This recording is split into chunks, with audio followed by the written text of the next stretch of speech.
আজকে 4 জুলাইয়ের মার্কেটের ক্লোজিং যদি দেখেন, আজকে নেক্সট উইকের যে স্টার্টিং হয়েছে, আজকে শুক্রবার ছিল। আজকে যদি নিফটিতে ক্লোজিং দেখেন 50 পয়েন্টের একটা পজিটিভ ক্লোজিং দেখতে পাচ্ছি, এবং যদি হিটম্যাপ দেখেন 4টে সেক্টর বাদ দিয়ে বাকি সমস্ত সেক্টরে কিন্তু একটা পজিটিভ ক্লোজিং আমরা দেখতে পাচ্ছি।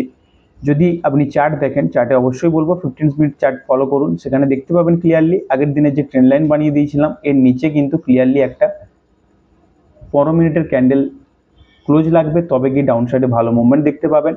না হলে যদি মার্কেটকে আজকেও দেখেন, মার্কেট কিন্তু এই জায়গাতে এসে আবার এই ট্রেন্ড লাইনের সাপোর্ট নিয়ে আপসাইডে গেছে। এবং মর্নিংয়েই বলেছিলাম, যদি আপনি এখানে দেখেন কালকের যে ক্লোজিং ছিল, মানে এক্সপায়ারি ক্লোজিং যেখানে হয়েছিল এর নিচে যদি মার্কেট এসে ক্লোজ হয়, তাহলে কিন্তু ডাউন সাইডে একটা আপনি ছোট ট্রেড পেতে পারেন, এবং যেটা টার্গেট থাকবে এই বক্স পর্যন্ত। এবং মার্কেট প্রপারলি এখানে এসে কিন্তু রিভার্স হয়ে গেছে।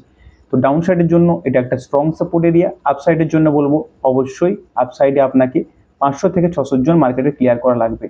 এখন স্ট্রং এরিয়া যেটা রয়েছে সেটা হচ্ছে 500 থেকে 520। এটা যদি ব্রেক হয় তাহলে এই ট্রেন্ড লাইন যেটা রয়েছে এখানে মার্কেট একটা রেজিস্ট্যান্স বানাতে পারে, এবং তার উপরে যেটা রয়েছে সেটা হচ্ছে এই জোনটা, যেটা আপনার 596 বা 600 জোন যেটা রয়েছে, এর উপরে কিন্তু ক্লোজিং হলে তারপরে আমরা 650 থেকে 700 লেভেল পর্যন্ত মার্কেটে দেখতে পেতে পারি।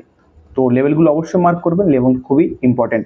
সোমবার দিন মর্নিংয়ে আবার আপডেট চলে আসবে, মার্কেট ওপেন হওয়ার পরেই বলে দেবো মার্কেটে কতটা নিচে আসতে পারে বা মার্কেটে কোথায় আবার নতুন সাপোর্ট বানাতে পারে। তো সেই কারণে রিকোয়েস্ট করবো অবশ্যই ফলো করে রাখুন।